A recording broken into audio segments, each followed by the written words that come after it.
हम जो chapter start करने वाले हैं वो चैप्टर का नाम ही लिखा हुआ है, देखिए बोर्ड पर, दो चर वाले रैखिक समीकरण के युग्म। तो मैंने पहले कुछ चीजें देख लेते हैं कि ये क्या है। दो चर वाले रैखिक समीकरण का युग्म क्या लिखा हुआ है, ठीक है। दो चर वाले रैखिक समीकरण का युग्म। तो रैखिक समीकरण क्या होता है, आपने इसके पहले लेक्चर में जो पढ़ा था रैखिक समीकरण क्या होता है, तो आप अगर ठीक है ध्यान दिए होंगे तो बताया गया कि रैखिक समीकरण वे समीकरण होते हैं जिसकी घात कितनी होती है, एक होती है। और जब रैखिक समीकरण का ग्राफ बनाते हैं ना, तो कैसा ग्राफ बनता है, वो ग्राफ जो बनता है एक्स एक्सिस और वाई एक्सिस करते हैं तो ग्राफ कैसी बनती है, एक स्ट्रेट लाइन बनता है, मतलब एक सीधी लाइन बनती है। जरूरी नहीं है कि सीधी लाइन ऐसे हो, वो हो सकता है लाइन ऐसे ही जाए, या हो सकता है लाइन कैसा जाए, या हो सकता है आपका लाइन ऐसे ही जाए, ठीक है, ऐसे जाए, कैसे भी जा सकता है। वो जब भी बनेगा वो एक लाइन ही बनेगी।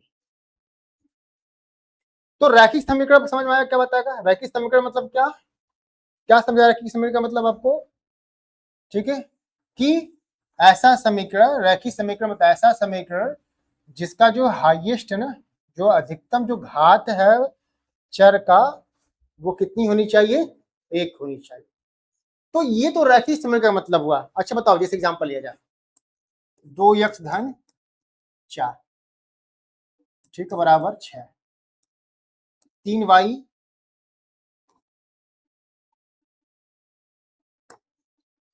8 इक्वल टू 6, ठीक है, ये दिया हुआ है।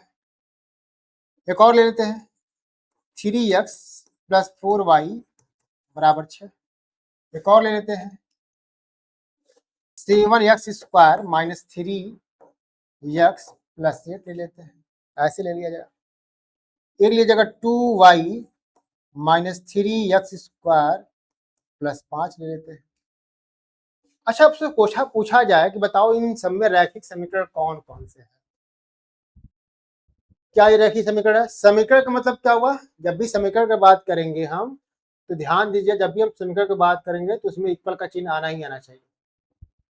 बीजी व्यंजक की बात नहीं कर रहे, रैखिक समीकरण की बात, समीकरण जब भी बात करेंगे तो क्या आना चाहिए, यहाँ पे एक इक्वल का साइन दिखना ही चाहिए। चलिए, तो ये पहचान भी है समीकरण का। तो ये समीकरण क्या रैखिक है कि नहीं है, रैखिक होने क्या देखना, रैखिक होने के लिए ये देखना घात, और घात किसका देखना, वेरिएबल का जो चर है। इसमें चर कौन यूज हुआ है, एक्स, एक ही चर यूज हुआ है, और उस चर का घात कितना है, एक। तो क्या ये क्या है, ये एक रैखिक है, ये रैखिक है। ये क्या है, ये रैखिक है कि नहीं है, तो रैखिक देखने क्या देखना होता है, घात, घात के क्या देखेंगे, पावर। यहाँ पावर कितना है, एक, इसका मतलब ये भी क्या है, रैखिक, ये भी रैखिक है। यहाँ बताओ, अच्छा इसमें वेरिएबल कौन हुआ है, तो इसमें जो वेरिएबल यूज हुआ ना, इसमें जो चर यूज हुआ है, इसमें चर यूज हुआ है एक्स, और इसमें जो चर यूज हुआ है वाई। मतलब ये पूरा जो रैखिक समीकरण केवल एक चर का है, एक्स। ये जो पूरा रैखिक समीकरण वो एक चर का है, वाई। मतलब ये क्या है, एक लीनियर इक्वेशन है विथ वन वेरिएबल, मतलब रैखिक समीकरण है केवल एक वेरिएबल के साथ या एक चर के साथ, रैखिक समीकरण है केवल एक चर के साथ। इसमें देखो ध्यान से आप, तो इसमें ये देखोगे ना कि यहाँ पे क्या हुआ है, यहाँ चर की बात करो, क्योंकि जब भी हमको, ठीक है, देखना कि वो एक घात का है, वो द्विघाती है कि त्रिघाती है, तीन घात का है कि चार घात का, रैखिक है, तो क्या करना, चर देखते हैं, चर का घात देखते हैं। तो यहाँ दो चर युज हुए हैं, एक चर है युज वाई एक्स और एक है वाई, है ना। और घात देखो तो इसका भी घात कुछ नहीं तो एक, वाई का घात कुछ नहीं तो एक। मतलब यहाँ भी क्या है, जो कितने पद हैं, दो पद हैं, दो जगह चर आया हुआ है, और हर चर का घात कितना है, एक एक है। इसलिए क्या होगा, ये भी क्या हमारा रैखिक है। जैसे कहेंगे linear equation with two variable, ठीक है, क्या कहेंगे, रैखिक समीकरण जिसके साथ दो घात है, दो, ठीक है, चर वाला रैखिक समीकरण। दो चर वाला रैखिक समीकरण, दो चर वाला रैखिक समीकरण। रैखिक क्यों? क्योंकि घात, जो भी चर है उसका घात एक एक है। ये ध्यान देखो ना, तो ये आप इसको देखो ना, तो यहाँ जो है ना, यहाँ देखो तो यहाँ वेरिएबल एक्स है, यहाँ वेरिएबल भी वाई है, यहाँ वेरिएबल एक्स है, एक्स यहाँ भी एक्स है, लेकिन यहाँ घात जो हो जा रहा है, यहाँ पे घात, ये घात, ठीक, यहाँ जो घात हो जा रहा है वो क्या हो रहा है, यहाँ जो घात हो रहा है वो कितना हो रहा है, 2। इसलिए क्या हो गया, रैखिक समीकरण नहीं है। क्या है ये रैखिक समीकरण? ये रैखिक समीकरण क्या है, नहीं है। तो रैखिक समीकरण, अब ये मत कहिए कि यहाँ पे घात दिख रहा, नहीं, हम जब भी घात देखते हैं तो पूरे इक्वेशन में, पूरे समीकरण में जो वेरिएबल आता है उसका हाईएस्ट पावर दिखता है। तो यहाँ जो दिख रहा है ना आपको, वहां तो है, ये यहाँ पे वेरिएबल है, एक ही वेरिएबल हुआ, मतलब एक ही चर यूज हुआ, लेकिन चर का जो घात है वो कितना है, 2 है, इसलिए वो रैखिक नहीं हो रहा है, वो द्विघाती हो गया है। यहाँ देखो तो यही हाल है, यहाँ भी दो चर वाला है, यहाँ 2 चर है, एक्स और वाई है, यहाँ पे चर कौन का, एक्स और वाई है, लेकिन अधिकतम घात का चर कितना है, 2 है, इसलिए ये भी रैखिक, ये भी क्या, ये भी रैखिक नहीं है, ये भी रैखिक नहीं है। तो रैखिक समीकरण, ठीक है, रैखिक समीकरण देखो, अब हम थोड़ा और चलते हैं, इसको हम मिटाते हैं। तो रैखिक समीकरण की बात करते हैं, ठीक है, अब इसको हम, आप समझ में आए रैखिक समीकरण क्या हुआ। रैखिक समीकरण आपको जब भी चेक करना है तो क्या देखना होगा कि यहाँ पे जो हमारा समीकरण दिया हुआ है, हर पद के अंदर जो वेरिएबल है या जो चर है उसकी घात 1 होनी चाहिए। अगर 1 से ज्यादा हो गया तो, या 1 से कम होगा तो रैखिक समीकरण नहीं कहा जाएगा, ठीक है, बस ये याद रखना है। तो हर पद में जो भी चर आए उस चर का घात 1 होनी ही चाहिए। तो इसे कहेंगे रैखिक समीकरण, ठीक है, इसे कहते हैं रैखिक समीकरण, ठीक है, विथ टू, ठीक है, 2 वेरिएबल, मतलब कि 2 चर वाला रैखिक समीकरण, 2 चर वाला रैखिक समीकरण, 2 चर वाला रैखिक समीकरण है ना, 2 चर वाला रैखिक समीकरण। अच्छा ये बताओ, अगर हम ऐसे लिख दें, सोचो, हमने लिख दिया 4x plus 3y plus 6m और प्लस r इक्वल टू 0, ये लिखा, और ये पूछो बताओ रैखिक समीकरण है कि नहीं है। तो क्या करोगे, देखो कितने टर्म, एक पद ये है, एक पद ये है, एक पद ये है, एक पद ये है, इतने सारे पद हैं, है ना, कितने, 1 2 3 4 पद है। इस पद में वेरिएबल एक्स आया है, इस वेरिएबल में वाई आया है, इस पद में चर जो आया एम आया है, इसमें घात 1, इसमें घात 1, इसमें घात है, तो क्या रैखिक हुआ, रैखिक हुआ। और रैखिक हुआ तो कितने हुआ, तो रैखिक समीकरण जो है कितने, 3 चर वाला, ठीक है, ये क्या एक रैखिक समीकरण है, लेकिन चरों की संख्या 3 है, तो 3 चर वाला रैखिक समीकरण कहा जाएगा। तो हमारे सिलेबस में ये 3 चर वाला तो है ही नहीं, क्योंकि ये इसको हमको पढ़ना नहीं, तो इसको मिटा देते हैं। हमारे सिलेबस में 3 चर वाला रैखिक समीकरण की बात ही नहीं हो रही है, हम 2 चर वाले रैखिक समीकरण की बात करेंगे।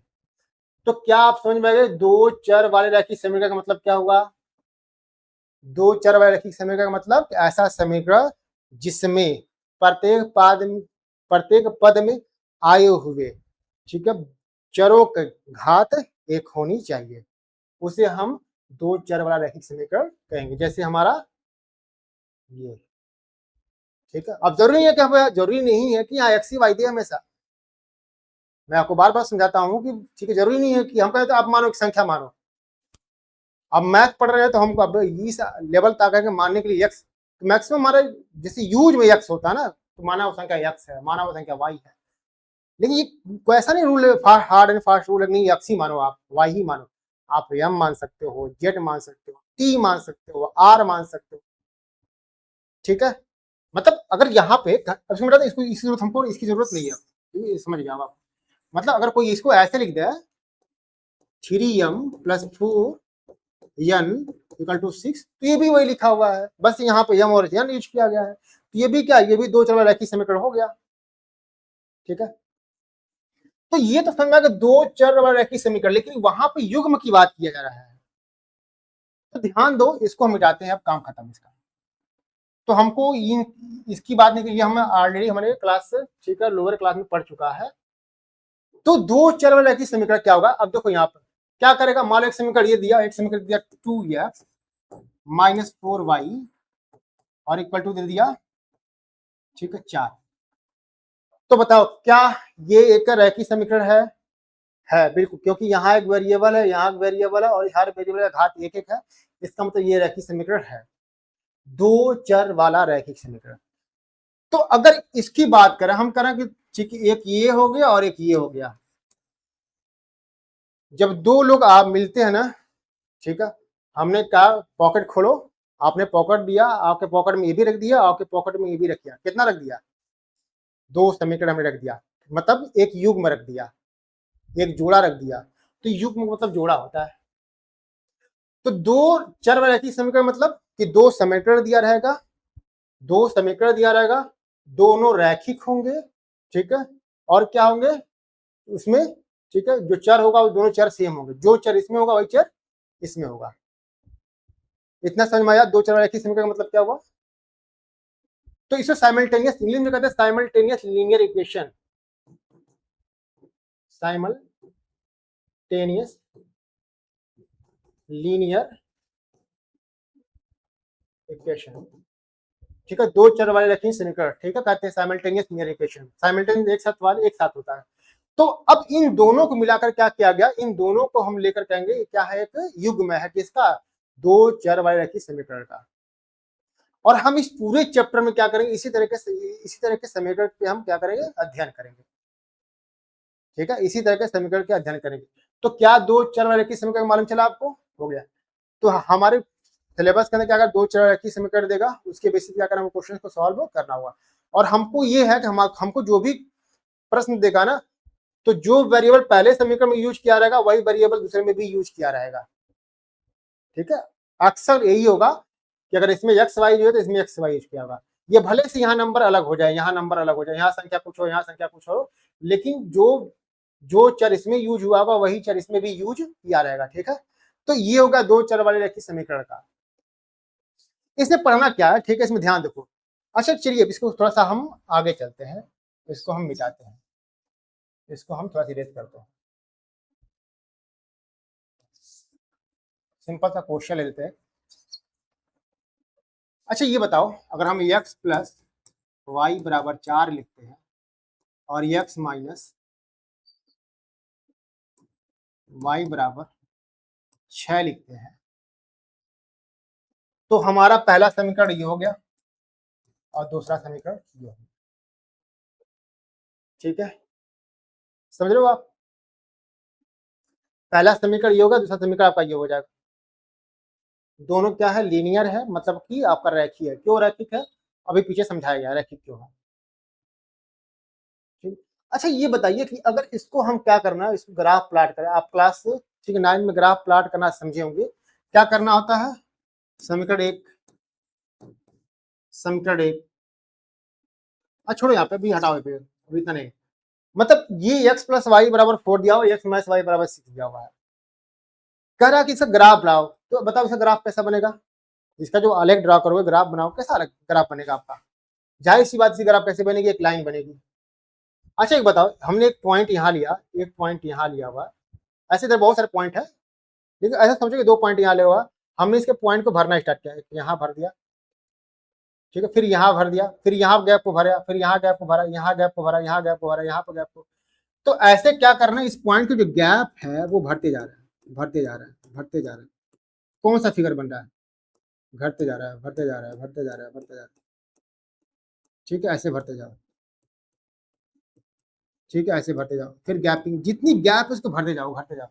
तो आप देखो जब भरते जाओगे ना, इस समय ऐसा आएगा कि ये गैप भरते भरते भरते बिल्कुल ऐसा हो जाएगा ना, बिल्कुल सीधा दिखेगा ऐसे। तो क्या दिखेगा, बिल्कुल ये आपको बिल्कुल सीधा दिखेगा ऐसे, देख रहे आप ऐसे।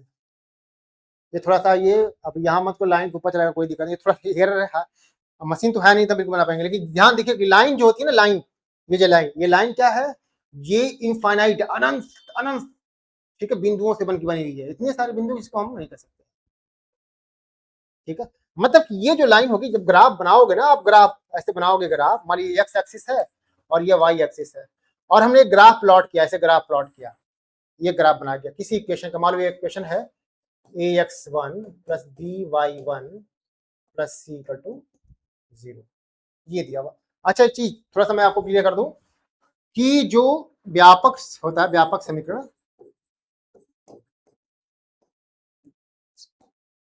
व्यापक समीकरण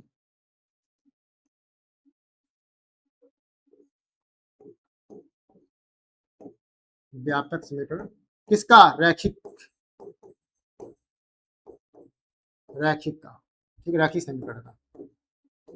वो क्या होता है? A X plus B Y plus C equal to 0, ये होता है रैखिक समीकरण व्यापक रूप। ठीक है, व्यापक रूप या व्यापक रूप बोल सकते हो, व्यापक रूप रैखिक समीकरण का। ठीक है, रैखिक समीकरण ये रैखिक समीकरण व्यापक रूप क्या था? एक्स प्लस बी वाई, मतलब तुलना करो ना ध्यान से, यहाँ तुलना करो तो ये क्या है? यहाँ पे देखो ए एक्स, तो एक्स यहाँ पे 1 छिपा हुआ की जगह, यहाँ y की जगह बी, वाई बी है तो y की जगह यहाँ 1 छिपा, बी की जगह 1 है। अच्छा इसमें कुछ नहीं किया, अगर इसको ट्रांसफर कर दोगे ना तो -4 हो जाएगा इक्वल टू 0, दिख रहा है आप पे, मतलब सी की जगह -4, मतलब यहाँ ए की जगह क्या है? ए की जगह 1 है, बी की जगह भी 1 है और सी की जगह क्या? -4 है।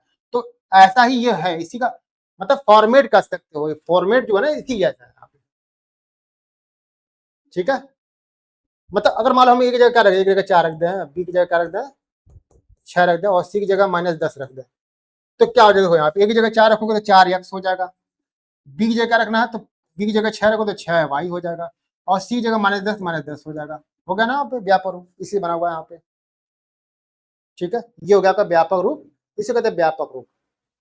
मतलब ये क्या है? एक तरह का, ठीक है, ये जनरल फार्मूला का है, जनरल समीकरण है जो बताता है। तो क्या समझा रहे थे? अब समझा ये रहे थे कि जब हम किसी भी लीनियर इक्वेशन को, जब हम लाइन को प्लॉट करते हैं ग्राफ पे, तो एक लाइन ही बनती है। तो लाइन बनने में मान लो हम ये आप पता नहीं कौन सा है, कुछ तो होगा, ये अगर लाइन ड्रॉ किया गया है, इसका मतलब आप थोड़ा सा मैं क्लास 9 लेके जा जाता हूँ, जैसे इसको आपको y बराबर कितना हो जाएगा यहाँ पे? 6 माइनस यस कर देते हैं, तो यस के बराबर 0 पुट करो तो y बराबर 6 मिल जाएगा। ठीक है, यस के बराबर 1 पुट करो तो y की वैल्यू कितनी मिलेगी? 5। यस के बराबर, ठीक है, यस के बराबर अगर क्या करिए 3 पुट करिए, यस बराबर 3, यह जगह 3 पुट करो तो 6 में 3 जाएगा तो 3। फिर यस बराबर का मान लो यहाँ पे 4 पुट कर देते हैं, तो यस बराबर 4 पुट करो क्या मिल जाएगा यहाँ पे? ठीक है, यहाँ पे 2 मिल जाएगा। अगर यस की वैल्यू क्या आ जाएगा? यस की वैल्यू आपको 6 पुट करोगे तो यहाँ पे 0 मिल जाएगा। लेकिन ये आपसे ये बताया जाता था कि जब ग्राफ प्लॉट करिए, अब ये मान निकालिए तो मिनिमम कितना? मिनिमम 2, मैक्सिमम 3, 3 से ज्यादा नहीं, क्योंकि निकाले तो बहुत सा निकालने के तो इतना निकाल सकते, जितना चाहता निकाल सकते हैं यहाँ पे। ऐसे कर रहे थे ना आप पे, तो ऐसे निकालोगे आप, क्लास 9 में कर रहे थे ना, ऐसे यस के मान कर रहे थे, वाई का मान यस के रूप में निकालते थे और ये वैल्यू पुट करते थे, हमारा वैल्यू करता था। फिर क्या कहते हैं? नंबर लाइन, ठीक है, इसको हम क्या करते? खत्म करते हैं थोड़ा सा इसमें।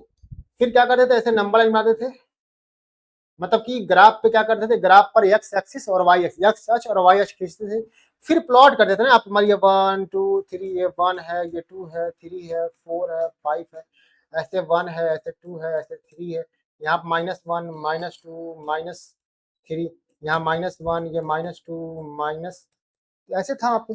तो अब 0 6 पुट करना है, एक्स बराबर 0, वाई बराबर 6, एक्स बराबर 0, ठीक है, वाई बराबर 6, ये 4, ये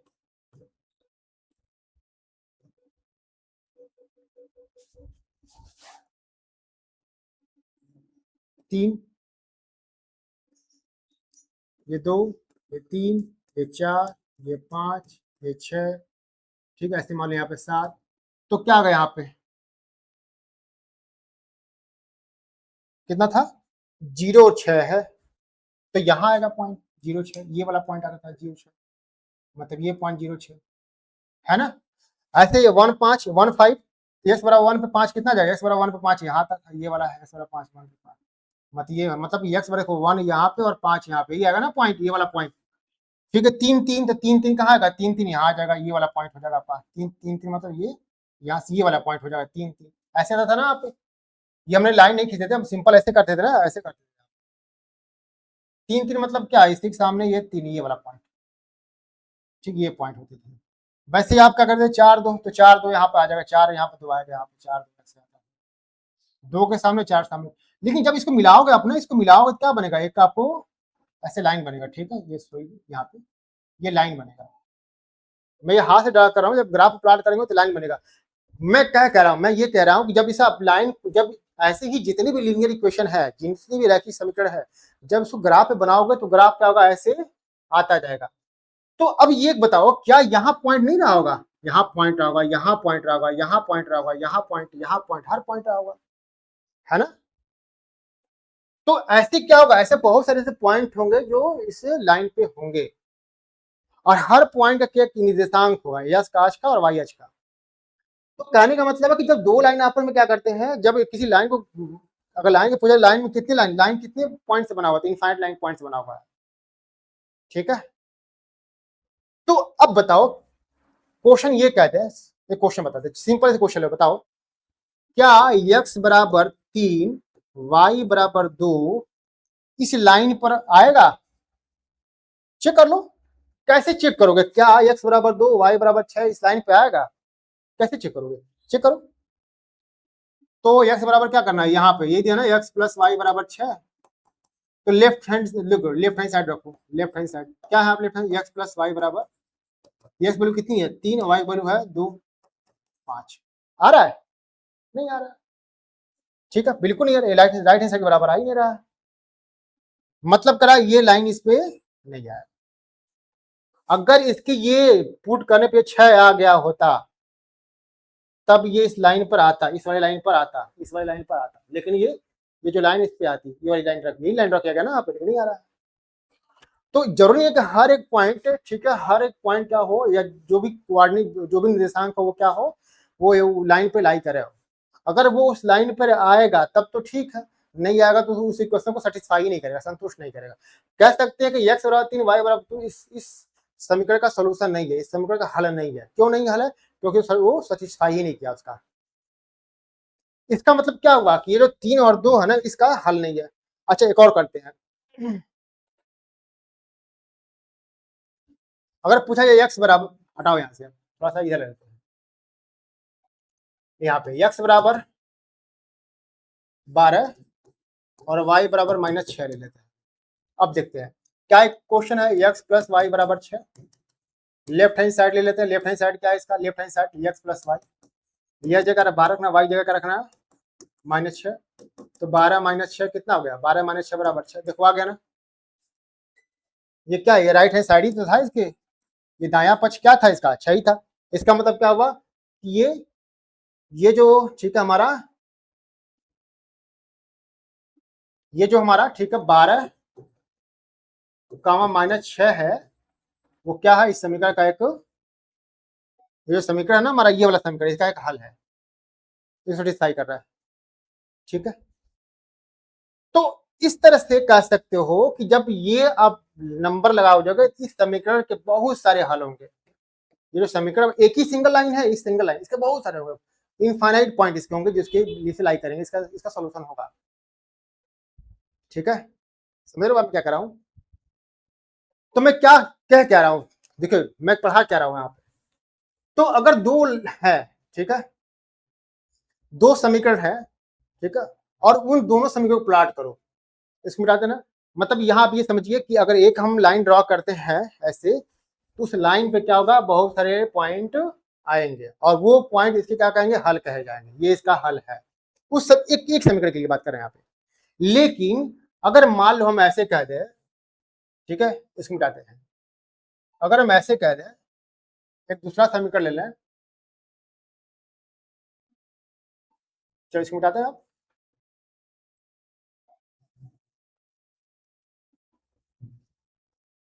हम ये कह दें, एक समीकरण सपोज करो, हमने कहा एक समीकरण x प्लस वाई बराबर 6, x माइनस वाई बराबर 4।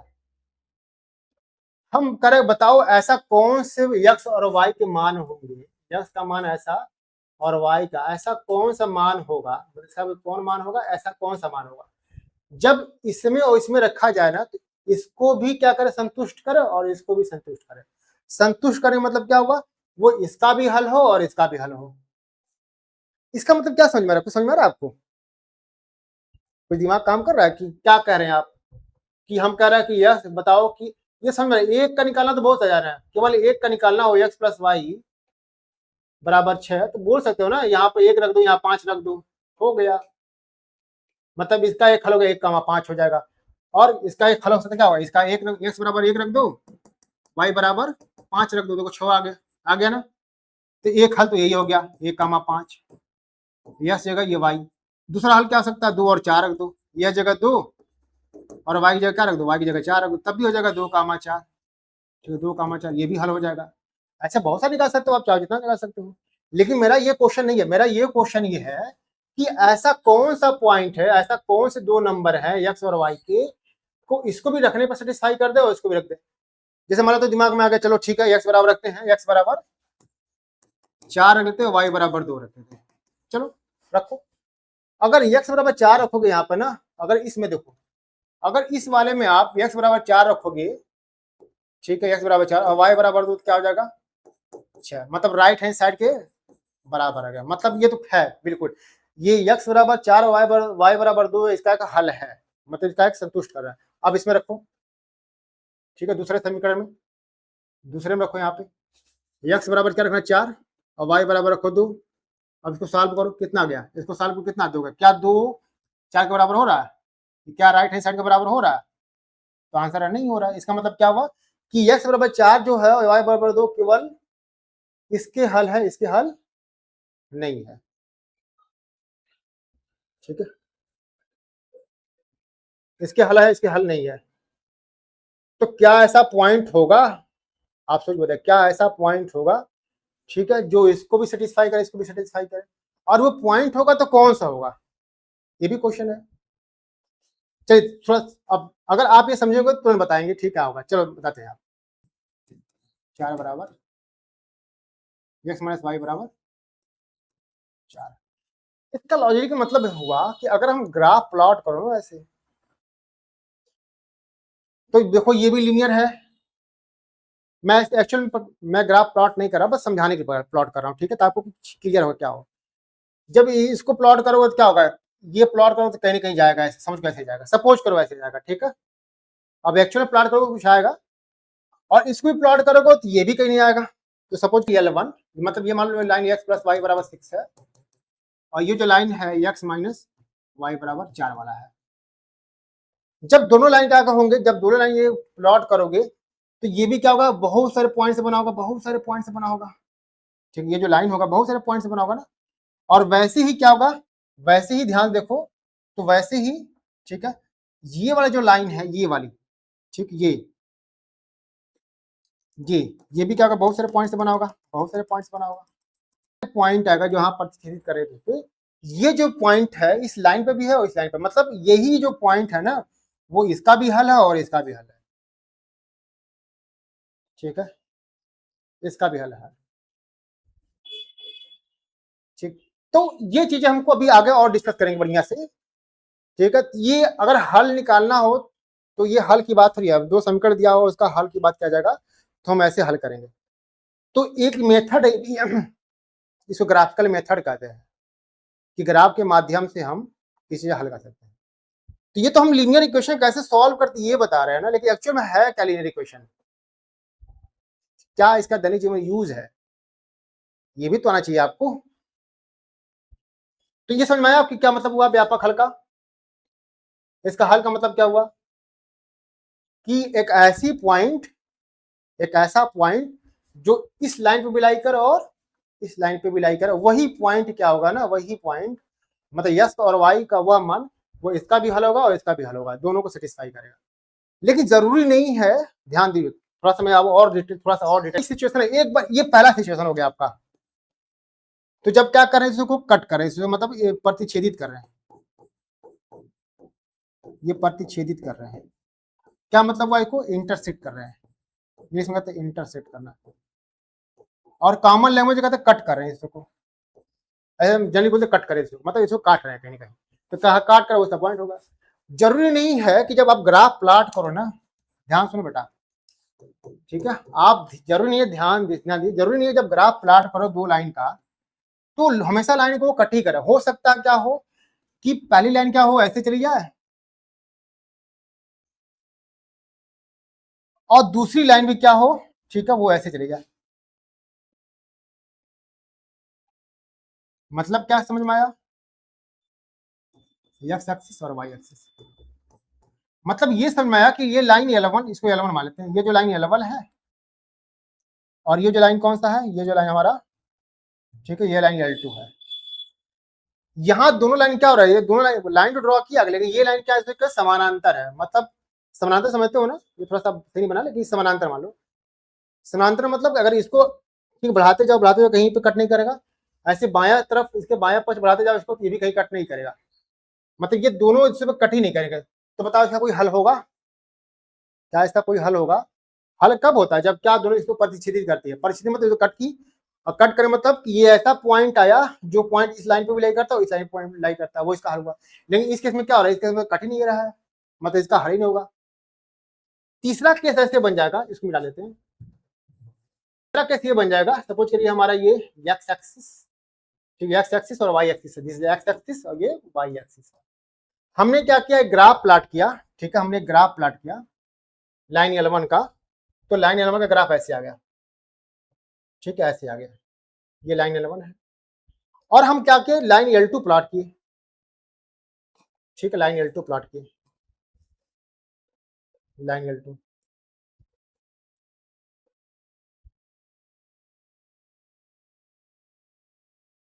समझ पा रहे हो क्या मैं कर रहा हूं यहाँ पे? हमने लाइन L1, ठीक है, हमने क्या किया, हमने लाइन L1 और एक लाइन कौन प्लॉट किया हमने, एक लाइन प्लॉट किया L2, एक लाइन प्लॉट किया कौन सा हमने, ठीक है, L2। और ये दोनों लाइन क्या हुए, दोनों लाइन दूसरे पे ओवरलैप करेगा। क्या मतलब हुआ कि जो जो पॉइंट इस लाइन का है, जो रेड कलर वाला है लाइन L2, वही पॉइंट L1 का जो ब्लू कलर का है। मतलब कि सारे के सारे पॉइंट, सारे इस पॉइंट, मतलब कि सारे जितने भी पॉइंट्स है ना L1 दोनों लाइन के, वो एक दूसरे पे आ गए हैं। मतलब इसे कितने सोल्यूशन हो सकते हैं, इसके इनफाइनाइट सोल्यूशन हो, इनफाइनाइट हल हो सकता है, अनंत संख्या अनंत हल हो सकती है। तो जरूरी नहीं है कि दो इक्वेशन दिया हो, दो लीनियर इक्वेशन दिया हो, मतलब कि दो रैखिक समीकरण दिया हो, उस रैखिक समीकरण का हमेशा हल हो सकता है उसका एक हल हो सकता है उसका एक भी हल ना हो, और ये हो सकता है उसकी इनफाइनाइट हल हो, मतलब अनंत हल हो। अनंत हल कब होगा, जब दोनों रेखाएं क्या उसे वो ओवरलैप कर जाएंगी, इसके ऊपर चढ़ के जाएंगी, ठीक, वो अनंत वाला केस हो गया, ये अनंत का केस हो गया, मतलब इसका अनंत हल होंगे। ये क्या होगा, कोई हल नहीं है, कोई हल नहीं,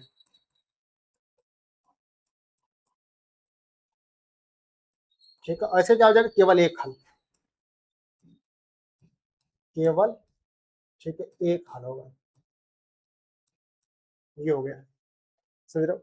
तो मैं यहाँ पे लीनियर से मैंने क्या शुरू किया था, मैंने शुरू किया था कि लीनियर इक्वेशन होता क्या है, और उसको आगे बढ़ते बढ़ते मैंने ऐसे समझाया, ठीक है।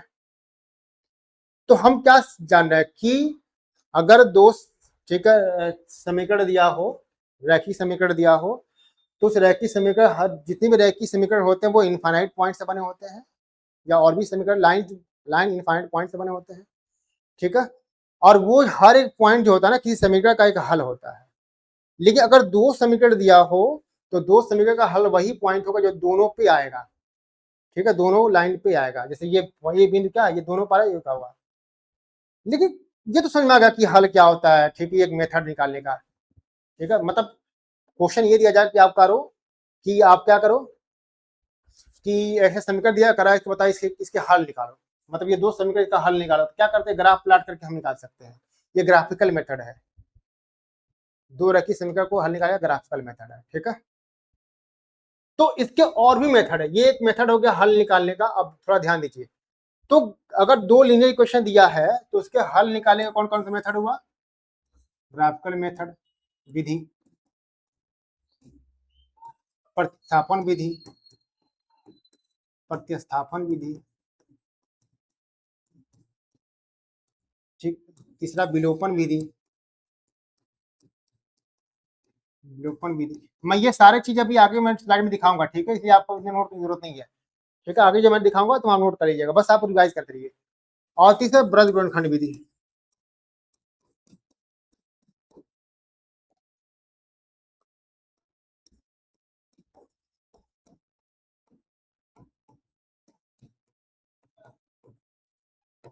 तो हमारे सिलेबस में ये दोनों सिलेबस, ये और ये काफी इंपॉर्टेंट है, ठीक है। ये हमारे आपको बहुत कम आता है या ये तो बिल्कुल नहीं आता है। ठीक है, ये आप थोड़ा सा याद कॉन्सेप्ट याद रखिए। और ये दोनों तो बहुत इंपॉर्टेंट है, आपको ये और इस पे काम करना है, ये इस पे काम करना और इस पे काम करना। ठीक है, इन दोनों पे काम करना बहुत जरूरी आपको है।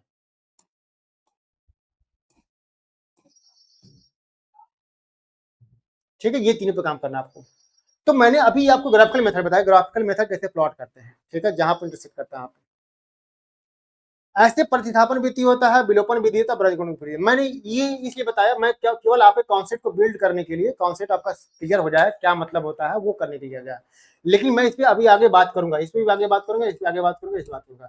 लेकिन मैं ये अभी थोड़ा सा इसको थोड़ा सा पेंडिंग करता हूँ, मैं आगे जब लेक्चर चलेगा तब से समझाऊंगा क्या होता है कि ग्राफिकल देखो मतलब होता ना, जैसे हम जब वहां पढ़े थे एलसीएम एससीएफ पढ़े थे ना, आप बताया था कई मेथड बताया गया था वहां पे करने का, वैसे ही ठीक है। दो अगर हमारा रैखिक समीकरण है, उस समीकरण को हल करने की ये तरीके हैं, ये विधियां हैं, 1 2 3 4 विधियां हैं, जिसको हम आगे के लेक्चर में पढ़ेंगे, इसलिए यहाँ पर इसको स्टॉप करते हैं, नहीं पढ़ेंगे, आगे देखते हैं। मैंने बताया था रैखिक समीकरण क्या होता है, ऐसी समीकरण इसका घात कितना हो एक, उसे हम रैखिक समीकरण कहते हैं, इसका जनरल फॉर्मूला अभी तुरंत बताया था आपको।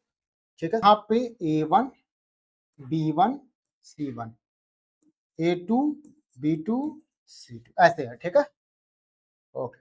तो मैं ये रखी हुई समीकरण को हम, ठीक ग्राफिकल मेथड, ठीक ग्राफिकल मेथड, ठीक ये मेथड, ठीक प्रतिस्थापन, विलोपन और ब्रजगुणनखंड, इन विधियों से हम सॉल्व करेंगे। लेकिन बताया था ये सिलेबस हमारे नहीं है और इसका यूज बहुत कम होता है, इन्हीं दोनों का हम ज्यादा यूज करेंगे। ठीक है, पढ़ेंगे, लेकिन ये हमको कॉन्सेप्ट समझने में काफी हेल्प करता है। ठीक है, मैंने बताया था ना शुरू शुरू में आपको एक्सप्लेन किया था वहां चीजें, तो वो वही चीज है आपका। अच्छा, ये भी बताना कि दो, जब हम क्या करते हैं, दो चर वाले रैखिक समीकरण का ग्राफ एक सीधी रेखा होती है, इसलिए दो रैखिक समीकरणों का युग्म ग्राफ पर दो सीधी रेखाओं को। ठीक है, क्या बताइए आपकी, अरे यहाँ बताना भी पीछे जब ग्राफ पहले लेक्चर पढ़ा गया था यहाँ पे, जब हम पहले लेक्चर पढ़े थे यहाँ पे, आप ध्यान दो, ये वाला यही तो पढ़े थे ना यहाँ पे, दो दो रैखिक समीकरण यहाँ पे है। ठीक है, उनका ग्राफ प्लॉट किया, तो जो भी रैखिक समीकरण होगा, रैखिक उसका ग्राफ रैखिक तो आएगा, रेखा ही तो आएगा। उसी चीज को यहाँ लिखा गया है यहाँ पे, अब ध्यान दो यहाँ पे, ये कहा गया यहाँ पे क्या लिखा हुआ है कि दो चर वाले प्रत्येक रैखिक समीकरण का ग्राफ एक सीधी रेखा होती है। ठीक है, दो चर वाले मतलब कि दो दो जो हमारे रैखिक समीकरण दोनों का ग्राफ क्या होगा, एक सीधी रेखा होगी। ठीक है, जो दोनों हमारे रैखिक युग्म समीकरण होंगे, दोनों ग्राफ क्या होगा, एक सीधी रेखा होगी। इसलिए दो रैखिक समीकरणों का युग्म ग्राफ पर दो सीधी रेखाओं द्वारा दर्शाया जाता है। ठीक है, इसलिए क्या कहता है, दो, है ना, मतलब ना अभी ग्राफ ऐसे प्लॉट किया गया था, हो सकता है ऐसे प्लॉट कर दें। ठीक है, दो समीकरण हो जाएगा आपका। समझ रहा आपका, पीछे सब बताया कहाँ पे है ना, दो रेखा दो समीकरण, ठीक, दो समीकरण दो रेखा, सॉरी, इन दोनों रेखाओं की स्थिति हमें समीकरणों को हल की प्रकृति। ठीक है, अब ये दोनों जो समीकरण बताना, इसके हल की प्रकृति यही बताता है कि हल उसका है कि नहीं है तो कितना हल है, एक हल है कि एक भी नहीं है कि एक से ज्यादा है। ठीक है, जैसे यहां बताओ, मैंने ये पहले स्लाइड में आओ, यही थी ना, अब ये प्रकृति बता रहा है कि ये दो रेखाओं को जो प्रकृति है उसका कितना हल है। ठीक है, इसका एक हल है, इसका एक भी हल नहीं है, जीरो हल है, इसका क्या है, इसका हल अनंत है, इसके बहुत सारे ठीक है हल है, मतलब एक्स और वाई के बहुत सारे मान मिल सकते हैं। ठीक है, मैंने ये चीजें डिस्कस कर दिया,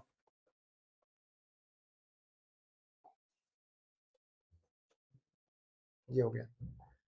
तो ये चीज अभी हमने कि दो, इन दो रेखाओं की स्थिति से हमें समीकरण की हल की प्रकृति पता चलती है। जब दोनों समीकरण हम हल ड्रा कर देते हैं, दोनों समीकरण, तो हम उसके हल की प्रकृति मालूम होती है, उसकी कितनी, ठीक है, कितना हल है, मतलब यस और वाई कितने मान है, एक मान है कि एक भी नहीं है कि एक से अधिक है, इनफाइनाइट है।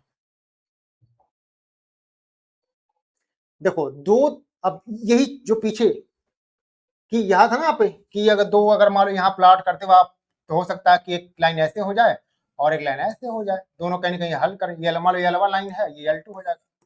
ये केस होता है कि दोनों रेखाएं किसी एक बिंदु पर मिलती है, एकमात्र हल होगा।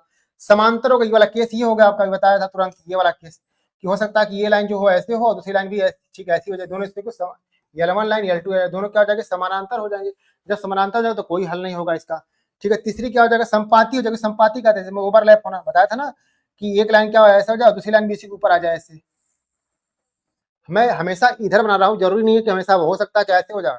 आप ये मत सोचिएगा कि हमेशा ऐसे बना रहा है, ठीक हो सकता है ऐसे हो जाए यहाँ पे, ठीक है, हो सकता है वो ऐसे हो जाए, ये ऐसे भी हो सकता है, सॉरी ये ऐसे भी हो सकता है, इसमें भी ऐसे हो सकता है कि ये हमारा हो, वो इधर से हो जाए, ऐसे हो जाए पैरेलल, ठीक है, या ऐसे पैरेलल हो जाए, ये हो जाए, दूसरा ये हो जाए, ऐसे हो जाए, ठीक है, तो इसमें कन्फ्यूजन की बात नहीं है आपका। ग्राफ कैसे भी हो सकता है ना, वो तो ग्राफ की बात हो रही है, पता नहीं ये वाले चतुर्थांश में जाएगा कि इस चतुर्थांश में जाएगा, किधर पास करे, किधर जाएगा, किधर पास करेगा, वो तो डिपेंड करता है। तो एक मात्र भी हल हो सकता है, एक हल होगा क्योंकि एक जगह कट कर रहा है, ये कहीं कट नहीं करे, दोनों दोनों इसको कहीं प्रतिच्छेदी नहीं करे, कोई हल नहीं होगा, और ये होगा, ये इसका हो गया, ठीक है, ये हो गया आपका। तो अगर ये इसी कहते हैं, अगर दो रेखाएं ऐसे हैं, अगर दो रैखिक समीकरण युग्म ऐसे हैं जिनके कम से कम एक हल होगा, तो उसे कहेंगे ये क्या है, संयुक्त युग्म है, मतलब कम से कम, जैसे क्या ये संयुक्त युग्म कम एक हल है ना, इसका एक हल है, हल मतलब यक्स और वाई का वो मान जो इसको भी संतुष्ट करे और इसको भी संतुष्ट करे, तो इसका होगा, इसका कोई ये क्या है, इनका असंगत है, ये क्या संगत, देखो आगे क्या लिखा हुआ है, ठीक है, संयुक्त संगत युग्म और असंगत युग्म, ये क्या है, ये संगत युग्म है क्योंकि एक हल है, ये क्या है, ये तो बहुत सारे हल है, तो संगत है ही है, और इसके नहीं है, असंगत युग्म है। तो अगर दो रैखिक समीकरण कम से कम एक हल हो और एक से ज्यादा हो तो संगत, नहीं तो असंगत कहेंगे, ठीक है। मान लीजिए एक समीकरण a1x b1y plus c1 equal to 0, दूसरा जो समीकरण a1 a2x plus b2y plus c2 equal to 0, तो अब ये तीनों का अनुपात अगर मतलब a1 अपन a2 का अनुपात दो, b1 अपन b2 को, c1 अपन c2, मतलब क्या कहने की जरूरत है, मतलब हम दो समीकरण दे दिए आपको और दोनों समीकरण दे दिए, पूछे कि बताइए इसके कितने हल होंगे, एक हल होंगे कि एक से ज्यादा होंगे, कोई नहीं होगा। तो एक तरीका ये है कि ग्राफ प्लॉट करो, आप ग्राफ प्लॉट करो और इसको प्रतिच्छेदित करेंगे तो एक हल होगा, तो पैरेलल जाएगा, इसमें समानांतर जाएगा तो कोई हल नहीं होगा, और एक दूसरे पे का संपाती हो जाएगा, मतलब कि कोइंसिडेंट कर जाएगा, कॉन्साइड कर जाएगा, तो मतलब एक से अधिक हल होगा, अनंत हो जाएगा। तो इतना करने की जरूरत नहीं है आपको, आपको ये सब करने की जरूरत नहीं है, आप एक और तरीका है जानने का कि इसके हल होंगे नहीं होंगे। क्या तरीका है, जो दो इक्वेशन दिया उसका रेशियो ले लो, जैसे a1/2 b1/b2 c1/c2। अब ये देखो क्या a1/2 b1/b2 बराबर है कि नहीं है, अगर एक तो बराबर नहीं होंगे इसका मतलब क्या हुआ, वो इसका एकमात्र हल होगा। क्या मतलब हुआ कि दोनों लाइन क्या करेंगे, इसको किसी एक पॉइंट पे कट करे होंगे। अगर a1/2 b1/b2 is not equal to c1/c2, मतलब a1/b2 b1/b2 ये बराबर नहीं है c1/c2, इसका मतलब उसका कोई हल नहीं होगा, मतलब वो क्या लाइन हो, दोनों लाइन पैरेलल होंगे, समानांतर होंगे। तीसरा कंडीशन है, अगर a1/2 b1/b2 मतलब ये तीनों बराबर हो गए, इसका मतलब वो दोनों क्या संपाती है, ठीक है, मतलब इसको ओवरलैप करेगा। इसको और अच्छे समझने के लिए आप देख सकते हो, यहाँ पे देखो ध्यान से, मैंने यहाँ बनाना ग्राफ, पथछेदी रेखाएं ये दोनों बिंदु ए व बी पे कट कर रही हैं दोनों लाइन, मतलब इसके क्या हुआ, ये एकमात्र हल वाला हो गया। वैसे ये एक भी हल नहीं है इसका, ये दोनों रेखाएं L1 L2 में दोनों रेखाएं इसको क्या कर रही है, कॉन्साइड कर रहे हैं, उसको संपाती है, इसको ओवरलैप है, इसका अनंत हल है, एक से अधिक हल है। तो ये हो गया आपका पूरा कॉन्सेप्ट क्लियर। तो उम्मीद है आपको ये चीजें समझ में आई होगी, ठीक है। अब हम आपसे विदा लेते हैं, आप नोट्स प्रॉपर बनाइए, पढ़िए, अपने दोस्तों को शेयर करिए, और कोई भी डाउट हो वो आपस में शेयर करिए, ठीक, कमेंट बॉक्स में लिखा करिए, ठीक है, और हमारे वीडियो को लाइक सब्सक्राइब और शेयर करिए ताकि दूसरे लोगों को तक पहुंचे, दूसरे बच्चों तक पहुंचे जो इसके लिए जरूरत महसूस करते हैं, ठीक है। हमारी पूरी कोशिश होती है कि आपका जितना हो पॉसिबल उतना हम आपको कंटेंट डिलीवर कर सके ताकि आपकी समझ अच्छी विकसित हो जाए। तो ठीक है बच्चों, आज हम चलते हैं, ठीक है, फिर नेक्स्ट लेक्चर में मिलेंगे, तब तक के लिए बाय बाय, सबा खैर।